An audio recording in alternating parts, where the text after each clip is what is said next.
குரல் வளம் மட்டுமல்ல, குரல் மட்டுமல்ல, உண்மையிலே போராடுறார், ஜெயிலுக்கும் போறார். இங்கே இருக்க காவல்துறைக்கும் உளவுத்துறைக்கும் தெரியும். அவருக்கு ஒரு டீமே போட்டு வச்சிருக்காங்க. நான் அவரோட நின்றேன்னா என் பின்னாடி, அவரோட நின்றா அவர் பின்னாடி, அவருக்கு டீமே தனி போட்டு வச்சிருக்காங்க. ஏன்னா அவர் ஒரு செயல் வீரர் என்பதற்காகவே அவரை பின்பற்றிக்கிட்டே இருக்குது டெய்லி காவல்துறை. அவர் எங்கே டீ குடிக்கிறார், மாய ரமேஷோட என்ன பேசுகிறார், சவுர் சாதிக்கோட என்ன பேசுகிறார், அவரோடு நீங்கள் ஒழுங்காக இருந்தால் எங்களுடைய அவர் பேச போகிறாரு. நீங்கள் ஒழுங்காக இல்லை, அவர் வேலையை காட்டுவார். இப்போ இந்த கூட்டத்துக்கு என்னுடைய அன்பு நண்பர் கிஷோர்குமார் வழக்கறிஞர் சட்டத்தரணி அவர்கள் வந்திருக்கார். அவருக்கும் மாலை புரட்சிகர வாழ்த்துக்களை சொல்கிறேன். நாம் கட்சியில் உள்ள தம்பி ராமசாமி அவர்களும் என் மதிப்புக்கு மரியாதைக்குரிய அவர் வந்திருக்காருங்க. அவர்களுக்கும் என்னுடைய வாழ்த்துக்கள். இந்த போராட்ட காலம் இதோடு நின்று போவது கிடையாது. மாவட்ட நிர்வாகத்துக்கும் மாவட்ட ஆட்சியாளருக்கும் இங்கே உள்ள சட்டமன்றத்துறைக்கும் நான் சொல்லிக்கிறேன், இந்த போராட்டம் இதோடு நிற்க போகிறதில்ல. தம்பி தமிழ் கார்த்தி அதை பற்றி அருமையான ஒரு பதிவை செய்வார்.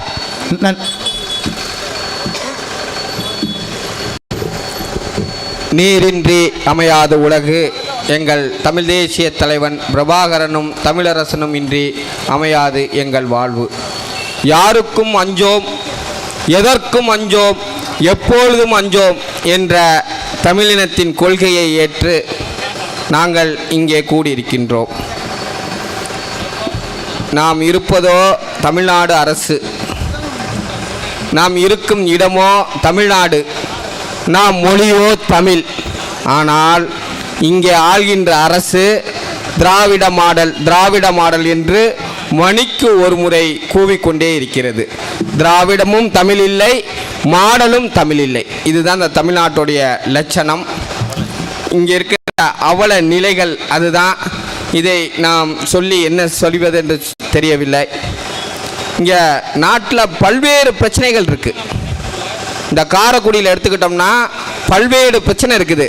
காரைக்குடி நகராட்சியிலிருந்து காரைக்குடி மாநகராட்சியாக தரம் உயர்த்தப்பட்டிருக்கிறது. ஒரு மழை பெஞ்சிச்சுன்னா தேவர் சிலை பக்கத்தில் நகராட்சி வாசலில் பாதாள சாக்கடையாக தேங்கி நிற்கிது. அந்த பக்கம் யாரும் போக முடியாது, வீச்சம் அளவு சாக்கடை. இது மாநகராட்சி. நகராட்சியாக நடத்த துப்பில்லாத நகராட்சி இந்த நகராட்சியாக நடத்துவதற்கு துப்பில்லாத இந்த நகராட்சி. அதிக நிதி வேணும், அதுல நிறைய கொள்ளையடிக்கலாம், கோடி கோடியா கடன் வாங்கலாம் மத்திய அரசிட்ட இருந்துங்கிற ஒரே காரணத்திற்காக இங்க இருக்கிற நகராட்சியை மாநகராட்சியாக மாற்றிருக்கிறது.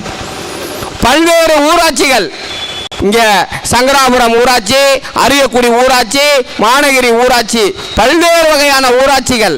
அழகா ஒவ்வொரு ஊராட்சியிலையும் அவன் ரோடு போடுறான், அந்த ஊராட்சியில தண்ணி கொடுக்கறான், அங்க இருக்கிற ஒரு வீட்டுக்கு 150 ரூபா வரி போடுறான், அழகா வாழ்ந்துகிட்டு இருக்கான்.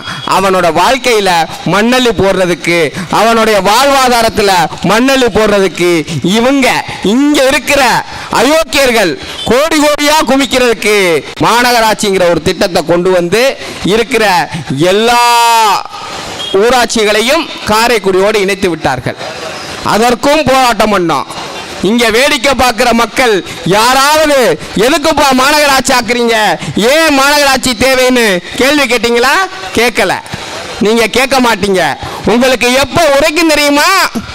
வருடத்திற்கு நீங்க 200 ரூபா வரி கட்டிட்டு இருக்கீங்க பாருங்க, 200 ரூபா வரி. அந்த வரி 6 மாதத்திற்கு 2000 ரூபாய் ஆகும் பாருங்க. அன்னைக்கு தான் உங்களுக்கு உரைக்கும். அன்னைக்கு கேள்வி கேட்டு ஒரு பயனும் கிடையாது. சங்கராபுரம் பஞ்சாயத்துல தண்ணிக்கு 17 ரூபா வரி கட்டுறோம், வெறும் 17 ரூபா.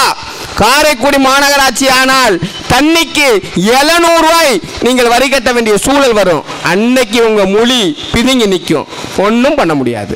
ஏன்னா காரைக்குடி மாநகராட்சி ஆனா நமக்கு பெருமை. எப்படி பெருமை? காரைக்குடி மாநகராட்சி ஆனா நமக்கு பெருமை. ஆனா இங்க கோடியா கொள்ளையடிப்பதற்கு தான் இந்த வேலை நடக்குது. சாலைகள், எந்த காரைக்குடியில சாலைகள் ஒழுங்கா இருக்குது? இந்த ஆரேபவன் இந்த ரோட்டு சாலையை மட்டும் நம்ம திராவிட முதல்வர் வருகைக்காக விழுந்து கூட்டினான், விழுந்து. அது ஒரு பக்கம் போக, இந்த ஆரேபவன்ல ஆரம்பிச்சு இந்த கல்லூரி சாலை 2 பக்கத்திலையும் பிளாட்ஃபார்ம் கடை போட்டுருந்தான் பாருங்க, ஹோட்டல் கடைக்காரன். அந்த கடைகளை எல்லாம் இங்க இருக்கிற காவல் அதிகாரிகள் புல்டோசரை வச்சு இடிச்சான். இப்ப 2 நாளைக்கு முன்னாடி, முதல்வர் வருவதற்கு முன்னாடி, அவர்களுடைய பாவமெல்லாம் உங்களை சும்மா விடாது, முதல்வரையும் சும்மா விடாது. இங்க வேலை செஞ்சாங்க பாருங்க காவல்துறை அதிகாரிகளை, அவங்களையும் சும்மா விடாது. ஒரு நாளைக்கு 1000 ரூபாய்க்கு இட்லி கடை போடுற அந்த இட்லி கடை ஆயா உங்களை என்ன பண்ணுச்சு? ஏற்கனவே போஸ்டர்ல செருப்பால் அடிச்ச ஆயாவை தான் நீங்க தனிப்படை போட்டு தேடிட்டு இருக்கீங்க. அது ஒரு பக்கம் இருக்கட்டும், இங்க காரைக்குடியில இட்லி கடை போட்டிருந்த ஆயாவை, அந்த கடையை புல்டோசரை வச்சு இடிச்சிருக்கீங்களே, உங்களுக்கும் உத்தரப்பிரதேசத்துல ஒரு சாமியாரு புல்டோசரை வச்சு இடிச்சாரு, அவருக்கும் உங்களுக்கு என்ன வித்தியாசம்? நீங்க சொல்றீங்களே பாசிஸ் அரசுன்னு, மோடிக்கும் உங்களுக்கு என்ன வித்தியாசம்? ஒரு வித்தியாசமும் கிடையாது. அங்க அவங்க எப்படியோ இங்க நீங்க அப்படி, அவ்வளவுதான். இந்த கடைக்காரர்களை கூப்பிட்டு நீங்க 4 நாள் கடை திறக்காதீங்க, உங்க கடையை சாக்க போட்டு கட்டி வைங்கன்னா அவன் கட்டி வச்சுட்டு வயிற்றுல ஈர துணியை கட்டிக்கிட்டு வீட்டில் இருந்திருப்பான். அந்த கடையெல்லாம் நீங்க இடிச்சிட்டு இந்த ரோட்ல கேட் வாக் வராரு ஐயா நம்ம திராவிட முதல்வர் ஸ்டாலின். இந்த பாவமெல்லாம் உங்களை சும்மா விடாது. நீங்க நினைச்சிட்டு இருக்கீங்க நீங்க 1000 ரூபா பிரியாணி கோட்டு கொடுத்துட்டு மக்களை உங்களுக்கு முன்னாடி நிக்க வச்சு கையை காமிச்சிட்டா நீங்க ஓட்டு வாங்கி ஜெயிச்சிருவீங்கன்னு நினைச்சிட்டு இருக்காங்க. இந்த பாவமெல்லாம் உங்களை சும்மாவே விடாது, ஒரு நாளும் சும்மா விடாது. ஆனா நீங்க என்ன சொல்றீங்க? பாஜகவை பாசிசங்கிறீங்க. உங்களை எதிர்த்து ஏதாவது பேச முடியுதா? எத்தனை பத்திரிகையாளர்களை நீங்க சிறைப்படுத்தி வைத்திருக்கீங்க? எத்தனை பத்திரிகையாளர்? சவுக்கு சங்கன்னு ஒரு பத்திரிகையாளர், அவர் மீது 2 தடவை குண்டாஸ் போட்டீங்க. உச்ச நீதிமன்றம் கூப்பிட்டு சொன்னுச்சு, ஒரு பத்திரிகையாளர் ஒரு நியூஸ் சேனல்ல பேட்டி எடுத்ததற்காக நீங்க எப்படி குண்டாஸ் போடுவீங்கன்னு கேட்டுச்சு. இப்ப திருப்பியும் அவரை கைது பண்ணிருக்கீங்க. நீங்க பாசிச ஆட்சியா இல்ல மோடி பாசிச ஆட்சியா? ஒண்ணும் கிடையாது. மோடி எப்படி அவருக்கு எதிராக டெல்லியிலே குரல் கொடுப்பவர்களை நசுக்கிறாரோ அதே மாதிரி தான் நீங்க தமிழகத்தில் இந்த திருட்டு திராவிட மாதிரி எதிர்த்து யாரு பேசினாலும் நீங்களும் அந்த வேலையை தான் செய்றீங்க. ஆனா நீங்க மோடிக்கு எதிராக செய்றீங்கன்னு சொல்றீங்க. கிடையாது, நீங்களும் மோடியும் ஒண்ணு. உங்களுக்கும் மோடிக்கும் என்ன வித்தியாசம்? ஒரு வித்தியாசமும் கிடையாது. மோடி கொண்டு வந்தா விஸ்வகர்மா திட்டம். மோடி ஒரு திட்டம் கொண்டு வந்தாரு லோன் கொடுப்பதற்கு. அந்த திட்டத்தின் பெயர் விஸ்வகர்மா திட்டம். உடனே நீங்க சாதியின் பெயரில் ஒரு திட்டமா அப்படின்னு எதிர்த்தீங்க. கடைசியா என்ன பண்ணீங்க? அதே திட்டம், அதே சலுகை, அதே சாதி. ஆனா திட்டத்தின் பெயர் மட்டும் கலைஞர் கருணாநிதி திட்டம்னு ஸ்டாலின் அறிவிச்சிருக்கார். அதே திட்டம். நீங்கள் தேசிய கல்விக் கொள்கை என்ற ஒரு திட்டத்தை எதிர்த்தீர்கள். ஆனா தேசிய கல்வி திட்டத்தில் ஹாம்கே ஹோர் அப்படிங்கிற ஒரு திட்டம் தான் நீங்கள் இல்லம் தேடு கல்வி திட்டம்ங்கிற தமிழ்ல பெயர்படுத்தி மத்திய அரசோட திட்டத்தை நீங்கள் அமுல்படுத்திட்டு இருக்கீங்க. ஒன்றும் மாற்றம் இல்லை. ஆனா வெளியில சொல்வது என்ன? நாங்கள் மோடியை எதிர்க்கிறோம், மோடியை எதிர்க்கிறோம் சொல்லி ஸ்டாலின் 1 மணி நேரம் தனி அறையில போய் மோடியை பார்ப்பாரு, உதயநிதி தனி அறையில போய் 1 மணி நேரம் மோடியை பார்த்துட்டு வருவாரு. நீங்கள் மோடி எதிர்ப்பு என்று சொல்வதெல்லாம் வெற்று கூச்சல். மோடியோடைய தேசிய கல்விக் கொள்கை திட்டம் தான் காலை உணவு திட்டம். ஆனால் இங்க இருக்கிற ஸ்டாலின் அரசு என்ன சொல்லுது? நாங்கள் தாயுள்ளத்தோடு காலை உணவு கொடுக்கிறோம். அந்த காலை உணவை உன் மகன் உதயநிதி சாப்பிடுவானா? இல்ல உதயநிதியோட மகன் இன்பநிதி அந்த காலை உணவை சாப்பிடுவானா? நீங்க இன்னமும் யாருக்கிட்ட கதை சுத்திக்கிட்டு இருக்கீங்க? நீங்க போடுற புழுத்து போன ரேஸ் அரிசி, நீங்க போடுற சக்கரை, நீங்க போடுற வண்டு பிடிச்ச பருப்பு, இதையெல்லாம் சாப்பிடுற மக்கள் இருக்கு. நான் அதைத்தான் சாப்பிட்டுக்கிட்டு இருக்கேன். ஒரு நாளாவது இந்த ரேஸ் அரிசியை நீங்க சமைச்சு சாப்பிட்டு இருப்பீங்களா? அந்த ரேஸ் அரிசியோட வாடை உங்களுக்கு தெரியுமா? ஆனா எங்களுக்கு தெரியும். அதை தரம் உயர்த்த உங்களால் ஏதாவது முடிஞ்சதா? கிடையாது. ஆனா என்ன நடக்குது? நாளுக்கு ஒரு திட்டம் போடுறீங்க. ஒரு நாளுக்கு ஒரு திட்டம். இங்க காரைக்குடியிலிருந்து செல்லப்பா ஸ்கூல் பக்கத்துல ஒரு பாலம் கட்டினாங்க. கிட்டத்தட்ட 6 மாசம் அந்த பாலம் கட்டினாங்க. அந்த வழியில பயணிக்கவே முடியல. பாலம் கட்டி முடிக்கப்பட்டது. இப்பவும் அந்த பாலம் இருக்குது. அந்த பக்கம் போனீங்கன்னா போய் பாருங்க. அந்த பாலத்துக்கு தண்ணி வர்றதுக்கு வர்ற வழியும் கிடையாது, தண்ணி போற வழியும் கிடையாது. அப்ப எதுக்கு பாலம் கட்டினீங்க? எதுக்கு பாலம் கட்டினாங்கன்னா, நம்ம பிடபிள்யூடி பொதுப்பணித்துறை இருக்கு பாருங்க, பொதுப்பணித்துறையில் இருக்கிற இன்ஜினியருடைய மகளுக்கு காது குத்து. இன்ஜினியருடைய மகளுக்கு காது குத்துங்கிறனால அவருக்கு பணம் தேவைப்பட்டது, அவருக்கு கமிஷன் தேவைப்பட்டது, அதற்காக போடப்பட்டது தான் அந்த பாலம். என்னையா அநியாயமா இருக்கு? இதே காது குத்து இல்லாம கல்யாணமா இருந்தா என்ன பண்ணிருப்பீங்க? மேம்பாலம் கட்டியிருப்போம், அவ்வளவுதான். சின்ன பாலம்னா காது குத்து, பெரிய பாலம் கட்டினாங்கன்னா கல்யாணம். எல்லாத்திலையும் லஞ்சம், எதற்கெடுத்தாலும் லஞ்சம். எங்கெல்லாம் இந்த லஞ்ச பணத்தை எப்படியெல்லாம் சுருட்ட முடியுமோ அப்படித்தான் சுருட்டி கொண்டிருக்கிறது.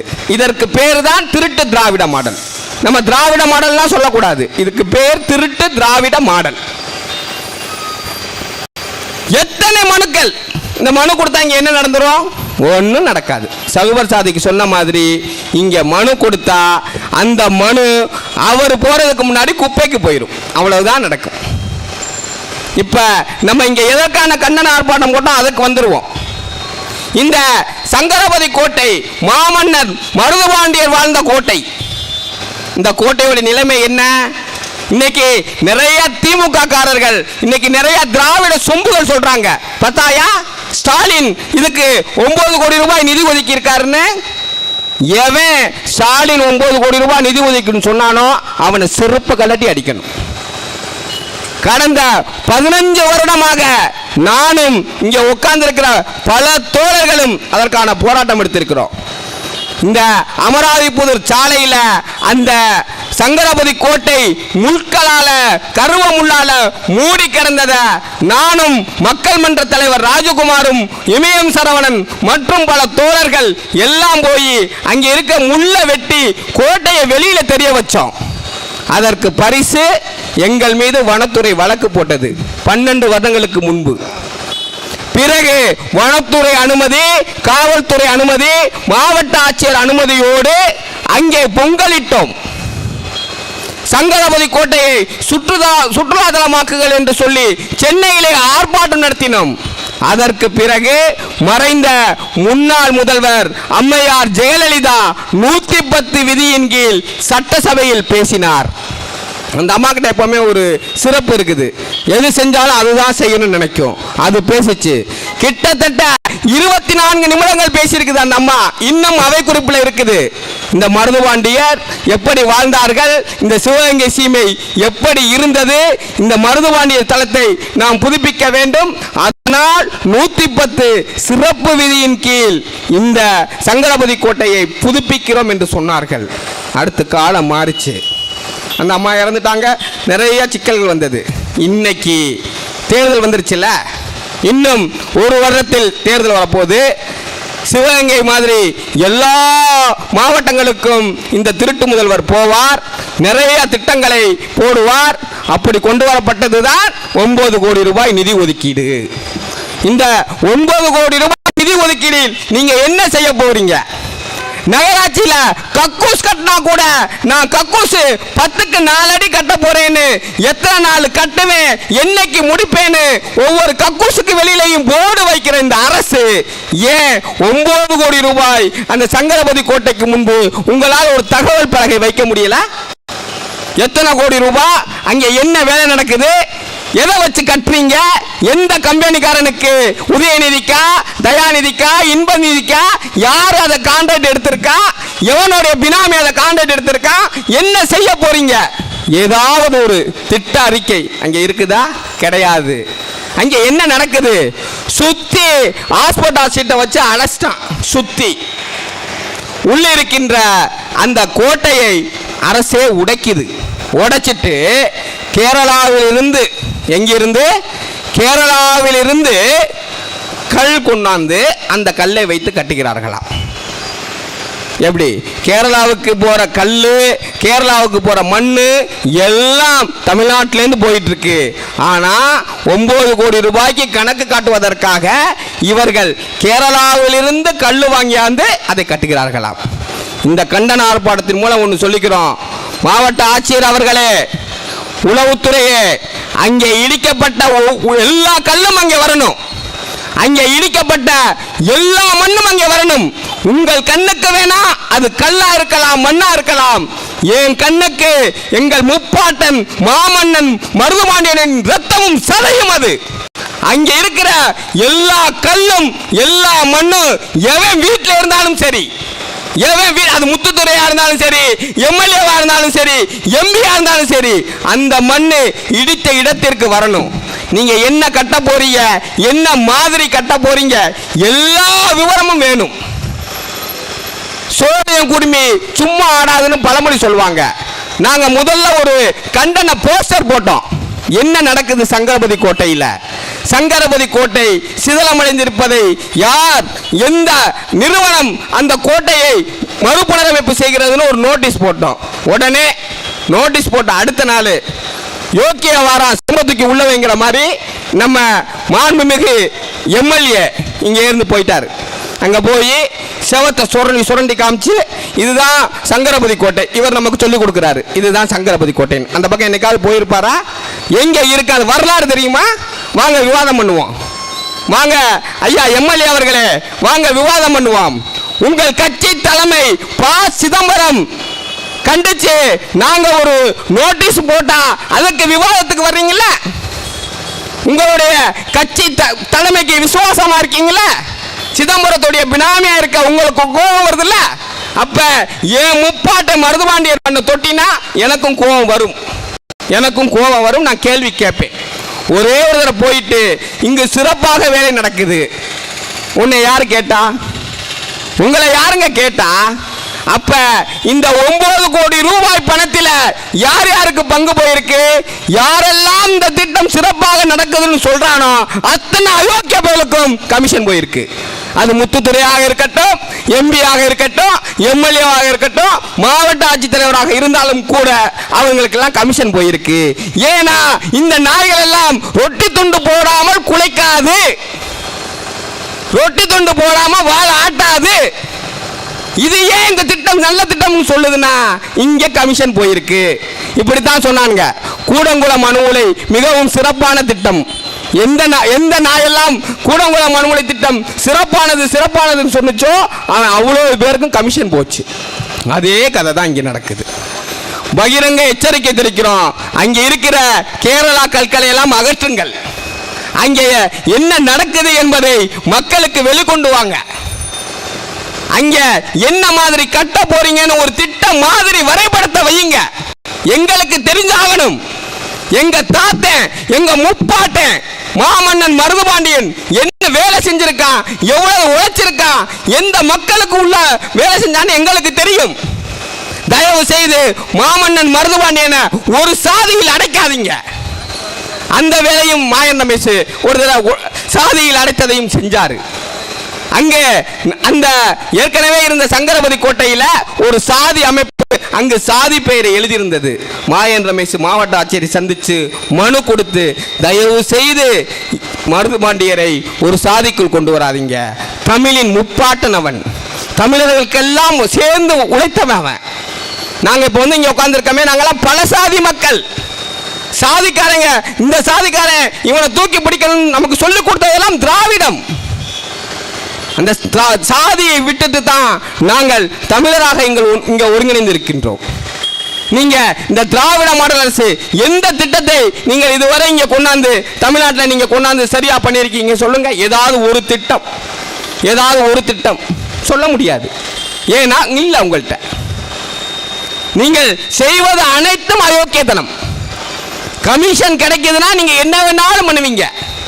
நான் ஒன்று கேட்குறேன், காரைக்குடி மாநகராட்சி ஆக்குறீங்களா? காரைக்குடி மாநகராட்சி அறிவிப்பு வந்துச்சுல, காரைக்குடி மாநகராட்சியாக அறிவிப்பதற்கு முன்பு ஒரு மாசத்திற்கு முன்பு காரைக்குடி நகராட்சியால் போடப்பட்ட டெண்டர் என்ன சொல்லுங்க? 100 கோடி இல்ல 200 கோடி ரூபாய்க்கு மேல டெண்டர் போட்டிருக்கான். அதான் மாநகராட்சி ஆகுதுல. அப்புறம் நீ எதுக்கு டெண்டர் போடுற? மாநகராட்சி ஆக போகுது. இன்னைக்கு இருக்கிற மாநகராட்சி மேயர் தனக்குத்தானே மேயர் அறிவிச்சுக்கிட்ட மேயர் வெள்ளை அறிக்கை விடுவாரா? காரைக்குடி நகராட்சியிலே நாங்கள் எத்தனை டெண்டர் போட்டோம் என்று வெள்ளை அறிக்கை விட முடியுமா? ஆர்டிஐல கேட்டா கூட பதில் சொல்றது இல்ல. அப்படித்தான் நடந்துகிட்டு இருக்கு. பாதாள சாக்கடை திட்டம், பாதாள சாக்கடை திட்டத்துடைய செலவு எவ்வளவு தெரியுமா? 600 கோடி. நீங்க நினைச்சு யாரும் நினைத்து பார்க்க முடியாத அளவிற்கு 600 கோடி கற்பகம் இளங்கோ ஆட்சியில் இருக்கும் போதே கொண்டு வரப்பட்ட திட்டம். முத்துத்துறை கூடுதல் 200 கோடி. இன்னைக்கு இந்த பாதாள சாக்கடை திட்டம் இங்க இயங்குதா? பாதாள சாக்கடை திட்டம் வேலை செய்யுதா? கிடையாது. என்னைக்கு பாதாள சாக்கடை திட்டம் காரைக்குடிக்கு வரப்போதோ அன்னைக்கே நாங்க போராட்டம் பண்ணோம். இது தேவையில்லை, இந்த திட்டம் ஃபெயிலியர், இந்த திட்டம் சிவகங்கையில வேலை செய்யல, இந்த திட்டம் திண்டுக்கல்ல வேலை செய்யல, தயவு செய்து வேற திட்டமாவது கொண்டு வாங்க, இந்த திட்டம் வேணாம் என்று அவங்க கிட்ட சண்டை போட்டோம். ஒன்றும் நடக்கல. ஏன்னா வருவது 800 கோடி, 1 ரூபா 2 ரூபா இல்ல, 800 கோடி. 800 கோடி போட்டு பாதாள சாக்கடை திட்டம் போட்டீங்களே, இன்னைக்கு அந்த பாதாள திட்டம் பயனுள்ளதா இருக்குதா? எங்கேயாவது வீட்டில் உள்ள கழிவு நீர் ரஸ்தாவுக்கு போகுதா? கிடையாது. அப்ப யாரோடைய பணம் அந்த 800 கோடி? எங்க போச்சு அந்த 800 கோடி? இங்க இருக்கிற கவுன்சிலர்களும் இங்க இருக்கிற மேயரும் பதில் சொல்லுவாங்களா? சொல்ல மாட்டாங்க, சொல்ல முடியாது. ஏன்னா 800 கோடி அவர் பிரிச்சு எல்லாருக்கும் கவர் போட்டு எல்லாருக்கும் கொடுத்துட்டாரு. இங்க உட்கார்ந்து இருக்கவங்களை தவிர எல்லா கட்சிக்காரருக்கும் கவர் போட்டு, அதுல முத்துத்துறை கில்லாடி எல்லாருக்கும் கவர் போட்டு கொடுத்துட்டாரு. யாராவது ஒரு கவுன்சிலர் அதிகமா பேசினா அவருக்கு 2 கவர். இதுக்காகவே 50 பேர் அதிகமா பேசி 2 கவர் வாங்கிட்டு போயிட்டாங்க. இதுக்காகவே அதிகமா பேசி 2 கவர் வாங்கி போயிட்டாங்க. காரைக்குடி மாநகராட்சி 30 கோடிக்கு கட்டணம் கட்ட போறாங்க. எங்க கட்டுவீங்க? எங்க கட்டுவீங்க? ஆரிய பவானுக்கு இருக்கிற கடையை மொத்தமா பேசி வாடகைக்கு விட்டாச்சு. அம்பேத்கர் சிலைக்கு பின்னாடி இருக்கிற கடையை ஒரே ஒரு பேக்கரி கடைக்கு வாடகைக்கு விட்டாச்சு.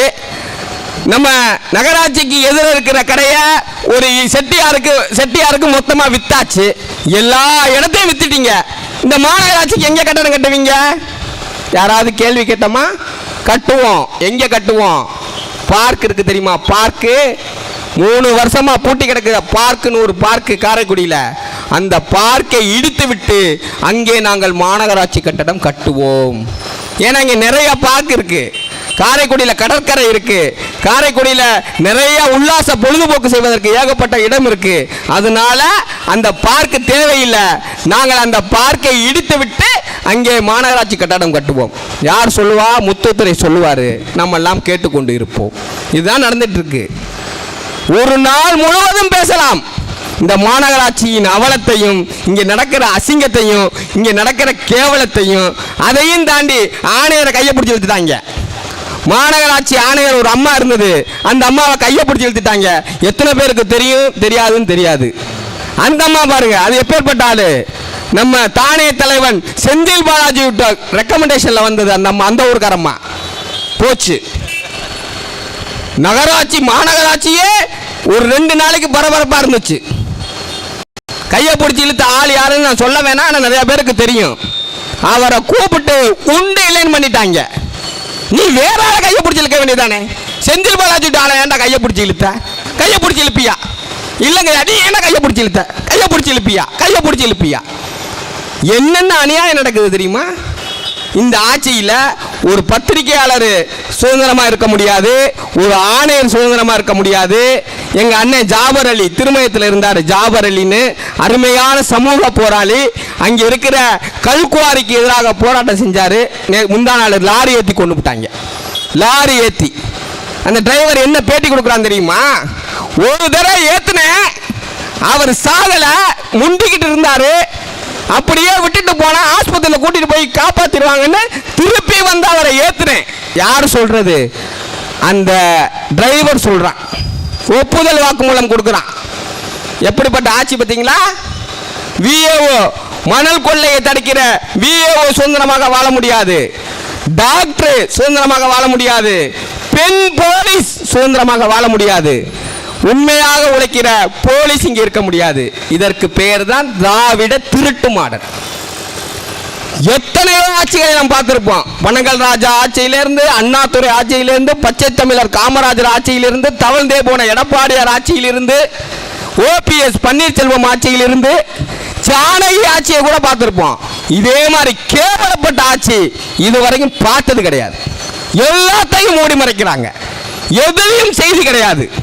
ஆனா இவன் சொல்லுவான், மோடி பத்திரிகை சுதந்திரத்தை பறிக்கிறார். நீ என்ன புடுங்குற? ஏதாவது ஒரு இன்னைக்கு இவ்வளவு கூட்டம் நடக்குது, ஏதாவது ஒரு பத்திரிகையில் வருமா? வராது. அதே கூட்டத்தை திராவிட முதல்வர் அண்ணன் ஸ்டாலின் வாழ்க, உதயநிதி வாழ்க, இன்பநிதி வாழ்க, இன்பநிதி காதலிக்கிற செலினாங்கிற புள்ள வாழ்கன்னு சொன்னா அதை செய்தி போடுவான். அதை மட்டும்தான் செய்தி போடுவான். ஏன்னா பத்திரிகை துறையெல்லாம் இங்கு ஒடுக்கப்பட்டு மிரட்டப்பட்டு விலைக்கு வாங்கப்பட்டு ரொம்ப நாளாச்சு. எதை பற்றியும் இங்கு பேச முடியாது. அதே மாதிரி இங்க இருக்கிற காரைக்குடி காவல்துறை அதேதான். நானும் தமிழ்நாடு முழுவதும் சுற்றி வரேங்க, பல்வேறு போராட்டங்கள் போறேன். எல்லா இடத்துலையும் போராட்டத்திற்கு அனுமதி உண்டு, கோரிக்கை மனு கொடுக்கலாம், என்ன வேணாலும் செய்யலாம். ஆனால் சிவகங்கை மாவட்டத்தில் எதற்கும் அனுமதி கிடையாது. கிட்டத்தட்ட இந்த 3 மாசத்துல 50 பெட்டிஷன் கொடுத்திருப்பேன். மறுப்பு மறுப்பு 5 விளக்கில் போக்குவரத்து நெரிசல் மறுப்பு. அப்போ 5 விளக்கில் போக்குவரத்து நெரிசல் மற்றவெல்லாம் கூட்டம் நடத்துகிறான். ஆரியபவனில் கொடுத்தோம்னா ஆம்புலன்ஸ் போகிற ரோடு, அதனால ஆரியபவனில் கூட்டம் நடத்தக்கூடாது. புதுசாக காரணம் உட்காந்து ரூம் போட்டு யோசிப்பாங்க போல இருக்கிற போலீஸ்காரங்க எல்லாம். மறுப்பதற்கு ஏதாவது ஒரு காரணம். ஏன்னா இவர்கள் உண்மை என்ன, இவங்க என்ன பண்றாங்க எல்லாத்தையும் சொல்லிடுவோங்கிறதுக்காக. ஆனா இங்க இருக்க காவல்துறைக்கு ஒன்று சொல்லிக்கிறோம், உங்களுக்கு ஒன்று தெரியல. ப. சிதம்பரம் உள்துறை அமைச்சராக இருந்தார். அப்பதான் என்ன பண்ணாருன்னா டெல்லியில் இருந்து கண்ணாடி வழியாக காரைக்குடியை பார்த்தாரு. அப்படி பார்த்து சொலிச்சது தான் அந்த காரைக்குடி. அங்கங்க தங்கமா தொங்குது பாருங்க. அவர் பார்த்து சிதம்பரம் பார்த்து சொலிச்சது. அவர் உள்துறை அமைச்சராக இருக்கும் போதே பெரியார் சிலையில் நிப்பாட்டி செருப்பை விட்டு வீசினேனா, செருப்பை விட்டு. நீ எல்லாம் ஒரு மனுஷனான்னு கேட்டு. இன்னைக்கு ஆஃப்டர் ஆல் வெறும் எம்பியா இருக்காரு, ஆளுங்கட்சி கூட கிடையாது, டம்மி பீஸா வச்சிருக்காங்க. நாளைக்கோ நாளை கழிச்சோ ஜெயிலில் தூக்கி போற அளவுக்கு. உனக்கு நீ இந்த இருக்கிற அழகப்பா பல்கலைக்கழகத்திற்கு நீ என்ன செஞ்சிருப்ப? நீயும் உன் மகனும் தான் இங்க ஆட்சியில் எத்தனை வருஷமா இருந்திருக்கீங்க. இந்த அழகப்பா பல்கலைக்கழகத்திற்கு இந்த சிதம்பரம் வகைரா என்ன செஞ்சிருக்க? ஒன்றும் செய்யல. ஆனா அங்க இருக்கிற நிலத்தை அபகரிச்சு மிகப்பெரிய ஆடிட்டோரியம் கட்டி, அதுக்கு பேர் என்ன? பழனியப்ப செட்டியார் ஆடிட்டோரியம். நான் போய் துணைவேந்தரை கேட்டேன், எப்படிங்க பழனியப்ப செட்டியார் ஆடிட்டோரியம்னு பேர் வச்சாங்க அப்படின்னு. 40 கோடி ரூபாய் பணம் கொடுத்துருக்காங்க அப்படின்னாங்க. சரி, அப்ப இங்க மாயன் ரமேஷ் அண்ணன் 40 கோடி ரூபாய் பணம் வர சொல்றேன், அவருடைய அப்பா பேரை வைப்பீங்களான்னு கேட்டேன். நல்லா தாராளமா வைக்கலாம் அப்படின்னு சொல்லிட்டாரு. இருந்தாலும் ஒரு சந்தேகம், இந்த சிதம்பரம் எச்சி கையில காக்கா விரட்ட மாட்டாரு, இவன் எப்படி 40 கோடி ரூபாய் பணம் கொடுத்திருப்பான்? ஒரு சந்தேகம். ஆர்டிஐ போட்டு கேட்டா ஆர்டிஐல பதில் சொல்றாங்க, ஆந்திரா பேங்க் 20 கோடி ரூபாய், பஞ்சாப் நேஷனல் பேங்க் 20 கோடி ரூபாய். அவ்வளவுதான். எங்கடா ப. சிதம்பரம் கொடுத்த பணம்? அதுதான் இது. அது எப்படி அதுதான் இதுனா அதுதான் இது. ப. சிதம்பரம் சொல்லி அவர் நிதித்துறை அமைச்சராக இருந்தார்ல, அப்ப ப. சிதம்பரம் ரெக்கமெண்டேஷன்ல 20 கோடி ரூபாய் ஆந்திரா பேங்கும் பஞ்சாப் நேஷனல் பேங்க் 20 கோடி ரூபாயும் கொடுத்தாங்களாம். அதனால அந்த புண்ணியமான பெத்த பழனியப்பன் செட்டியார் பேரை இங்க வச்சிருக்காங்க. அதையும் பாருங்க. இந்த அழகப்பா பல்கலைக்கழகம் நூற்றாண்டை கடந்து நிக்குது. அழகப்பா செட்டியார் பல்கலைக்கழகம் என்னைக்காவது நம்ம சொல்லியிருக்கோமா? கிடையாது. அழகப்பர் மிஞ்சி போனா வள்ளல் அழகப்பர், அப்படித்தான் சொல்லியிருப்போம். இவன் வைக்கிறான் பேரு பழனியப்ப செட்டியார். இதை அடுத்து அதுக்கு பக்கத்திலே ஒரு நூலகம் திறந்து அதுக்கு அவங்க அம்மா பேரு, யாருடைய அம்மா பேரு? சிதம்பரத்தோடைய அம்மா பேரு லட்சுமி ஆட்சி. இப்போ அதான் நம்ம எல்லாம் எதிர்ப்பு தெரிவிச்சோன்னா அதான் வளர் நூலகம்னு ஒன்று திறந்துருக்காங்க. நான் என்ன கேட்குறேன், இந்த அரசு சமூக நீதி அரசு தானே, சாதி ஒழிப்பு அரசு தானே, சாதியை ரப்பரை வச்சு அழிக்கிற அரசு தானே, 100 வருஷமா சாதியை ஒழிச்ச அரசு தானே, புடுங்கின அரசு. அங்க எப்படி பழனியப்ப செட்டியார்னு பேர் வச்சிங்க? அறிக்கை கொடுக்குறீங்க, கல்வி நிலையங்களில் எங்கும் சாதி பெயர் இருக்கக்கூடாது, கல்வி நிலையங்களில் சாதி கயிறு கட்டக்கூடாது, யாரும் பேருக்கு பின்னாடி சாதி போடக்கூடாதுன்னு அறிக்கை மயில் கொடுக்குறீங்கல்ல, நீ எப்படி வந்து அதை திறந்த? கேட்க வேணாம்? ஒரு முதல்வருக்கு அறிவு இருந்தா, சுய அறிவு என்று ஒன்று இருந்தா, அது ஏப்பா பழனியப்ப செட்டியார்னு வச்சிருக்க? அந்த பழனியப்ப செட்டியார்ல செட்டியாரை எடு, பழனியப்பான்னு வச்சா அந்த நூலகம் விளங்காதான்னு கேட்க தெரியாது? தெரியாது. அதனால தான் தத்தி முதல்வர். தெரிஞ்சிருந்தா அவர் வந்து அதை திறப்பாரா? இதை கேட்டு நான் ஒரு போஸ்டர் போட்டேங்க. எங்க கட்சி சார்பா நான் கேட்ட கேள்வி என்னன்னா, சமூக நீதி பேசும் தமிழக அரசே, பழனியப்ப செட்டியார் என்று கல்லூரி வளாகத்திற்குள் பெயர் வைக்காதே, இதுதான் சமூக நீதியா? ப. சிதம்பரம் காரைக்குடி அழகப்பா பல்கலைக்கழகத்திற்கு செய்தது என்ன? இதுதான் நோட்டீஸ். என் சொந்த காசுல நான் மாசம் சம்பாதிக்கிறதே 15,000 ரூபாய்.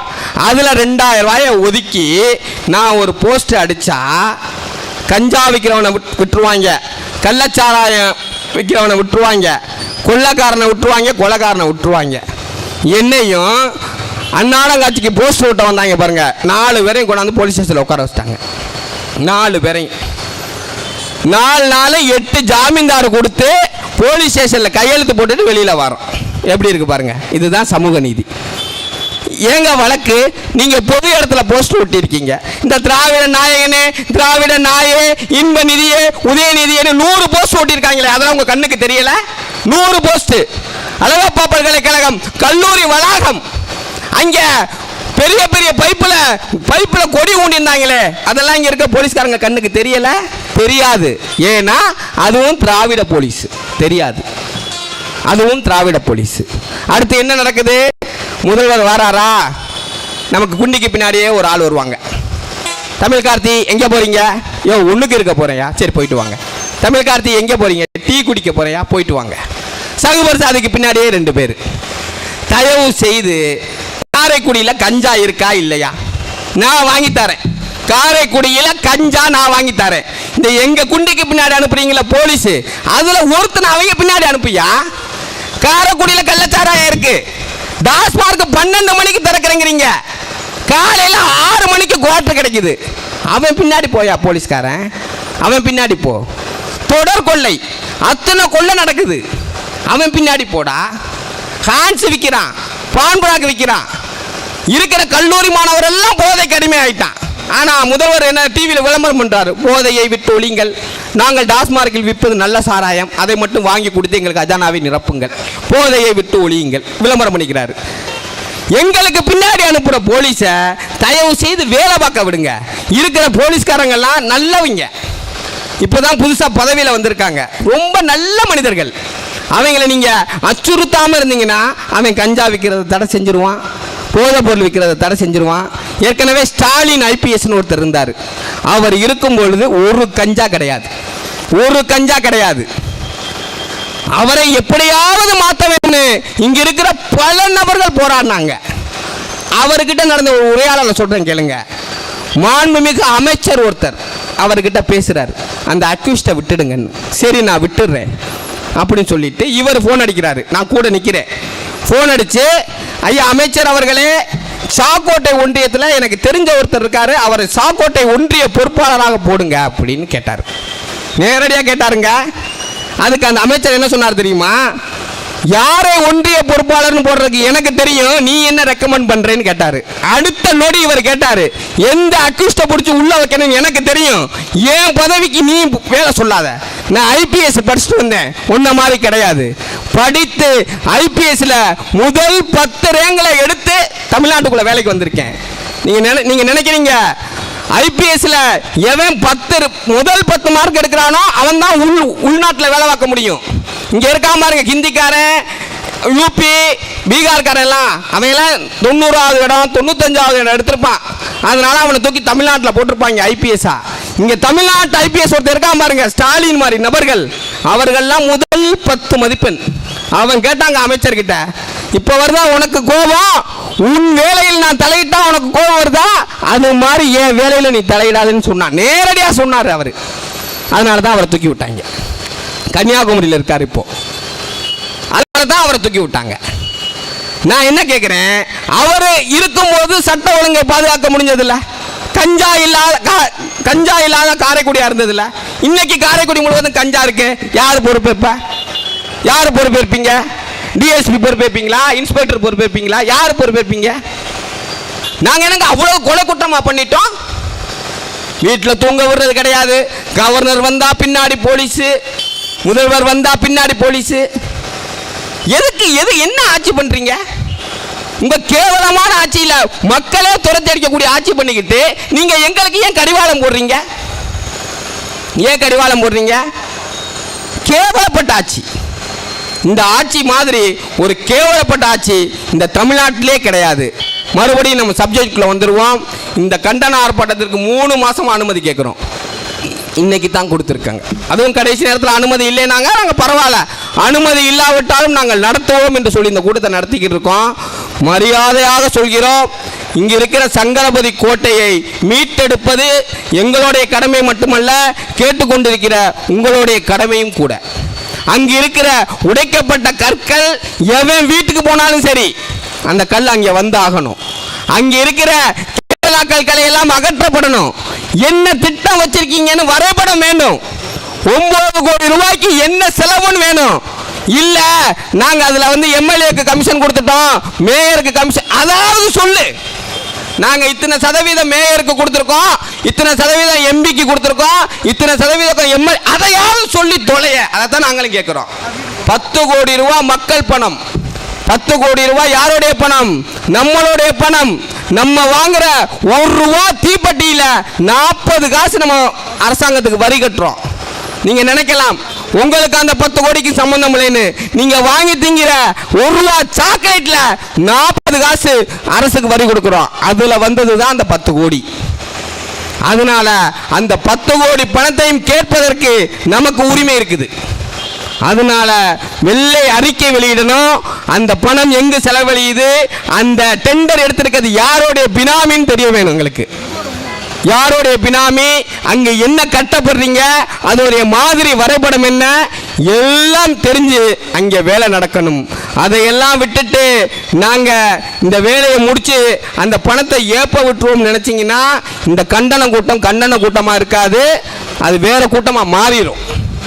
எங்களையெல்லாம் உங்களுக்கு நல்லா தெரியும். பேச்சோட பேச்சா மைக்க பிடிச்சி பேசிட்டு வீரவசனம் பேசிட்டு போற ஆட்கள் நாங்க கிடையாது. இன்னும் சில விஷயங்களை ஒளிபெருக்கில் சொல்லக்கூடாதுன்னு பார்க்குறோம். நாங்கள் எப்படிப்பட்டவர்கள் என்று இங்கே இருக்கிற காவல்துறைக்கும் இங்கே இருக்கிற உளவுத்துறைக்கும் தெரியும். இப்போ புதுசாக வந்திருக்கவங்களுக்கு தெரியலைன்னா பழைய அதிகாரிகள் சொல்லுங்க. ஏன் எங்கள் குண்டி பின்னாடி ஆள் வருதுன்னா காரணம் இருக்கு. ஜனாதிபதி வந்தால் சென்னையில் போய் கருப்பு கொடி காட்டுவோம். உங்களை மாதிரி மோடி வந்தால் நாங்கள் வெளில கொடை பிடிக்க மாட்டோம். உங்களை மாதிரி மு.க. ஸ்டாலின் வந்தா கருப்பு சால் போட்டிருந்தா அதை எடுக்க மாட்டோம், கருப்பு ஜட்டி போட்டா கழட்ட சொல்ல மாட்டோம். நாங்கள் அப்படிப்பட்ட ஆள் கிடையாது. இங்க இருக்கிற சில கொத்தடிமைகள் மாதிரி 10 கிலோமீட்டருக்கு முன்னாடி வரும்போது இங்க கருப்பு கொடி ஆற்ற ஆள் நாங்க கிடையாது. நாங்க கருப்பு கொடி காட்டணும்னு நினைச்சோம்னா அது மோடியா இருந்தாலும் ஸ்டாலினா இருந்தாலும் மூஞ்சிக்கு நேரம் காமிக்கிற ஆள் நாங்க. நல்லா தெரிஞ்சுக்குங்க. அப்பேற்பட்ட ஆளுங்க. மிஞ்சி மிஞ்சி என்ன பண்ணுவீங்க? வழக்கு போடுவீங்க. நாங்கள் பார்க்காத மத்திய சிறைச்சாலை கிடையாது. இன்னும் சொல்ல போனால் சிறைச்சாலையை எங்களுக்கு கட்டி வச்சதுதான். சிறைச்சாலையிலே எடுக்க மாட்டான்.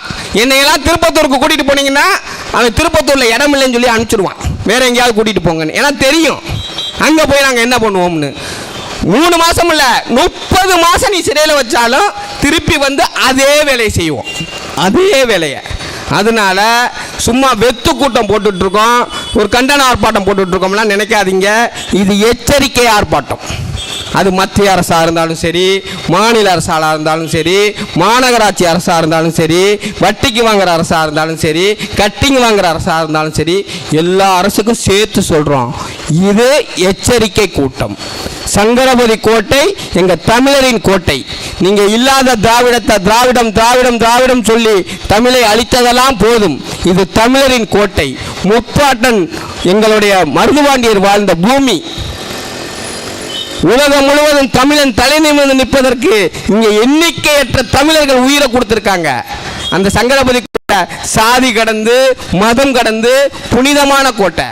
நீ வாங்குற கட்டிங்க்கும் கமிஷனுக்கும் நீ தான் ஆல்ரெடி டாஸ்மார்க்ல 10 ரூபா வச்சு கோடி கோடியா குமிச்சுக்கிட்டு இருக்கீல்ல, அப்புறம் இன்னமும் உனக்கு கமிஷன் எதுக்கு? இன்னமும் கமிஷன் எதுக்கு? கோடி கோடியா குமிச்சிட்டு இருக்க. ஆகையால மறுபடியும் நம்ம வந்துருவோம். இந்த சங்கரபதி கோட்டையை சரியாக அரசு புனரமைக்கவில்லைன்னா ஒருத்தனை அங்கே வேலை வைக்க முடியாது. அடிச்சா அவ்வளவு பேரையும் துரத்திட்டு நாங்க அங்கே காவல் காப்போம் அந்த சங்கரபதி கோட்டையை. நீங்க இத்தனை வருஷம் சங்கரபதி கோட்டையை புடுங்க எங்களுக்கு தெரியும். அங்கே என்ன நடந்தது, என்னவெல்லாம் நடந்தது எல்லாம் தெரியும். ஆகவே இந்த சங்கரபதி கோட்டையை மீட்டெடுப்பதற்காகவே நாங்கள்லாம் ஒன்று கூடியிருக்கின்றோம். இது அரசுக்கு எச்சரிக்கை சொல்லிக்கொண்டு சங்கரபதி கோட்டையில் என்ன செய்ய போறீங்கன்னு திட்ட அறிக்கை வைங்க. மாவட்ட ஆட்சியர் உண்மையாகவே நல்ல மனிதராக இருந்தால் அதிகாரிகளை கூப்பிட்டு வெள்ளை அறிக்கை கொடுங்க.